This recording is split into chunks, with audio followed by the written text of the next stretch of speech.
Hello friends, അസ്സാം വലൈക്കും. ഇന്നത്തെ സ്പെഷ്യൽ മാമ്പഴ പുളിശ്ശേരി.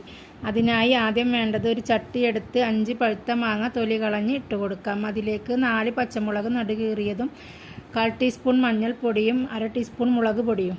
ഇതിലേക്ക് ആവശ്യത്തിന് ഉപ്പും 1 അച്ച് ശർക്കരയും വെള്ളവും ചേർത്ത് നമുക്ക് അടച്ചു വെച്ച് വേവിക്കാം.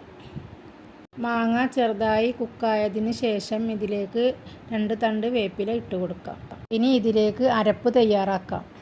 തേങ്ങ, ചുവന്നുള്ളി, ജീരകം, വെള്ളം എന്നിവ ചേർത്ത് അരപ്പ് ഇതിലേക്ക് ചേർത്ത് കൊടുക്കാം. നന്നായി ഒന്ന് ഇളക്കി യോജിപ്പിക്കാം. ഇനി ഇതിലേക്ക് 1/4 കപ്പ് പുളിയുള്ള തൈര് ചേർത്ത് കൊടുക്കാം. എല്ലാ ഭാഗത്തേക്കും ഉപ്പും പുളിയൊന്ന് പിടിക്കാനായി നമുക്കൊന്ന് മിക്സ് ചെയ്ത് കൊടുക്കാം. ഇനി ഇത് താളിക്കാനായി നമുക്ക് കടുക്, വേപ്പില, ഉണക്കമുളക് എന്നിവ ചേർത്ത് താളിച്ചെടുക്കാം. അപ്പോൾ എൻ്റെ മാമ്പഴ പുളിശ്ശേരി ഇവിടെ റെഡി. എൻ്റെ വീഡിയോ ഇഷ്ടമായി